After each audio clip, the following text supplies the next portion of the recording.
Life is a series of events that happen to us and our choices. We can't choose everything in life. Like, for example, I can't choose the fact that my dog is currently trying to eat some strings. I'm back. So you can't choose all of the things that happen to you like that, or like who your parents are, where you're born to, different things that happen in life you can't control.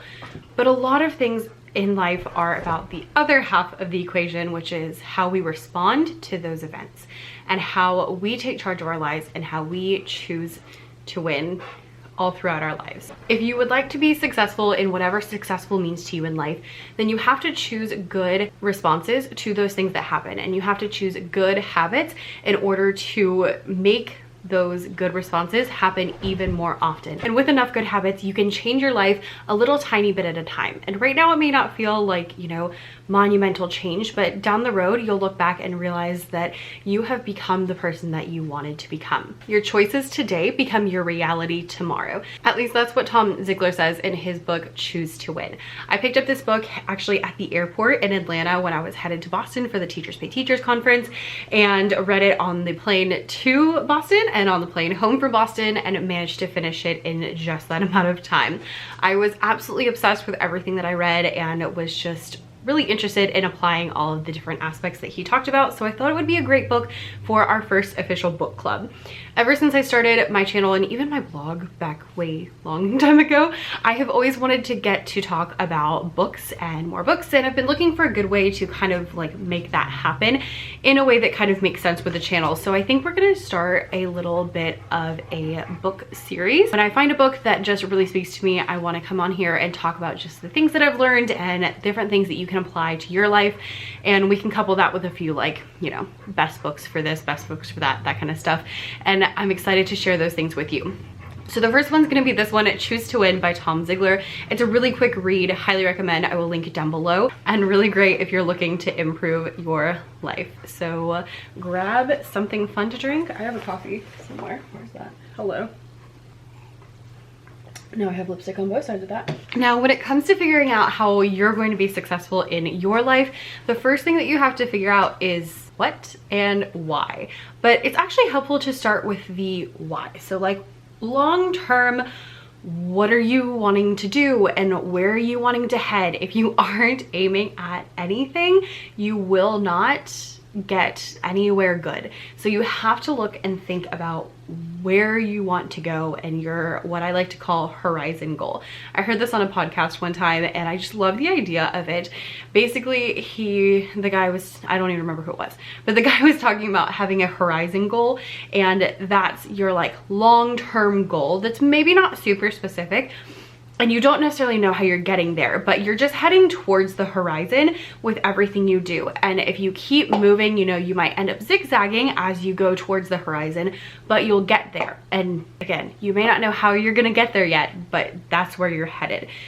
That's what you want to start with, is like long term, like what do I want out of my life? Is it that I want to like spend as much time with my kids as I possibly can? Is it that I want to like be super successful in my career? Is that I want to have a business that allows me to stay home? Those are all very valid things that you might want and very valid horizon goals.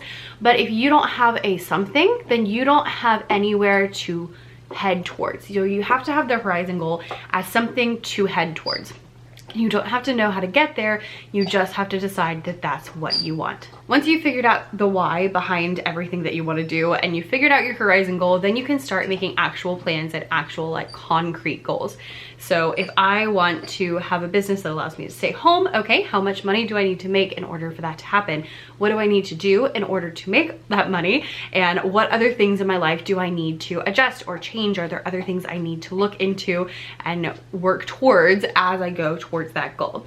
So having that why, the long-term why of horizon goal, and then breaking that down into goals and plans is going to give you a basis for all of the things that we're going to talk about in this video. People who are successful in life, again, whatever that means to you, it can be whatever you want, I don't care, but people who are successful in their life are very intentional with their lives and specifically have 3 character traits.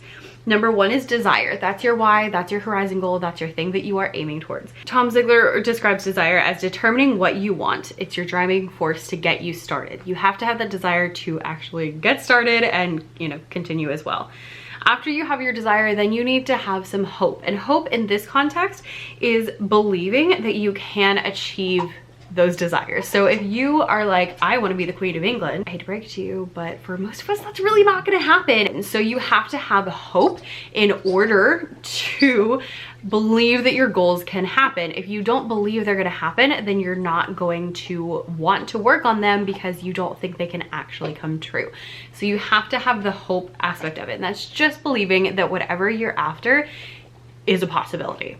Once you have your desire and your hope, then what we're going to talk about for pretty much the rest of the video is grit. Grit is identifying the skills, knowledge, attitudes, gifts, and talents that you need to develop, and the bad habits and limiting beliefs that you need to get rid of, and then working on them relentlessly until you become the person who can achieve the dream.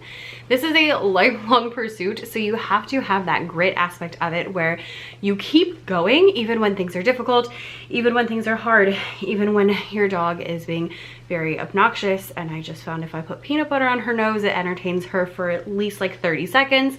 So we'll see how long that gives us. Now, if you notice in that definition of grit, it's not the traditional definition of grit, but it's more about identifying bad habits, replacing bad habits with good habits that will take you closer to where you're after. If you're looking for anything, any kind of getting better at something, you have to be able to learn and get the skills that you need to become the person you want to be.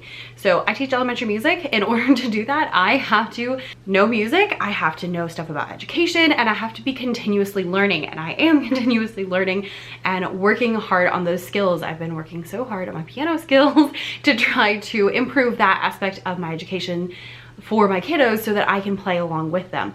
Those are things that, you know, again, it's not like a make it or break it. It's not like a massive thing, but instead it's little habits, little skills that you can learn, that you can develop, things that you can do in order to take you closer to that horizon goal of the person you want to become. Your habits make who you are. What you do all day long on a habit, like automatically, is what you're going to be and who you're going to become. So if you're looking to improve your life, you have to improve your habits. Tom Ziglar says the fastest way to success is to replace your bad habits with good ones. And that's what most of his book is actually about. So that's kind of really the bulk of what I learned in the first few chapters. The next few chapters go over habits, and specifically ones in different life domains, and how you can get a little bit better in each one. He tells a story about why this is important from his dad. His dad was Zig Ziglar, who was an amazing salesperson and founded the Zig Ziglar Corporation. And he is was an incredible inspirational person, but he was out of shape and he wanted to get into shape and be in better physical health, something we'll talk about in a second. But with that, he decided that he was going to start running. And so he started running, got, you know, not even to the end of the block, completely out of breath. The next day when he went running, his goal was just to get one mailbox further. And then the next day, one mailbox further than that. And he added on one mailbox each time, because each time it's not that much further to go another mailbox, unless you live in the middle of the country, but it's not that much further to go one mailbox further. But after a few weeks, you look back and you're so much further away from where you started, and you're doing so much better because you just added a little tiny bit. And that's the illustration that he uses for this whole book, is basically about replacing bad habits with good habits to become the person you want to do. He breaks down life into different areas, including mental, spiritual, physical, family, financial, personal, and career, and suggests that we all kind of evaluate where we currently are in each of those different areas, and then look for ways to improve. This way you can really think of yourself as a whole person and not neglect one area of your life in favor of a different area of your life, which is what we tend to do when we go all in and try to work really hard on something. So instead, take one area of your life, fix that up a little bit, and then go to the next one.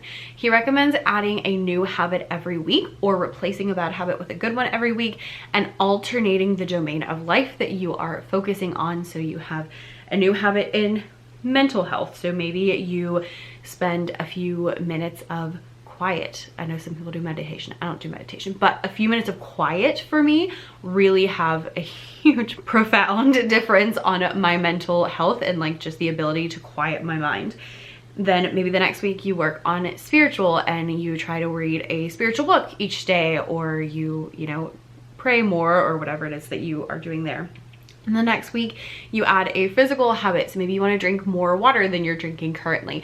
And you keep alternating through these things so that you don't neglect any area of your life and so that you can just become a much better person all around. After a whole year of doing this, that is 52 habits that you are now changing. When I read that, I was like, that is way too much. Like, that is a lot. I don't think that that's gonna work out, but to be fully honest, I've kind of done that anyway. I haven't done as much like alternating, but with school starting back, I just was having a hard time kind of like jumping back into things. So I took it very slowly and added a habit each week. So 1 week was just like waking up on time, and then the next week was leaving on time, and then the next week was making sure that I was drinking enough water. And just adding a habit each week has actually really helped me to get on top of things without being super stressed out, because I'm not trying to think of 80,000 things. I'm just like, this week I need to get up on time. This week I need to, you know, do this one thing. So as you add those habits, they really do stack on each other, and soon you'll have a whole life that is much closer to where you want than you currently are.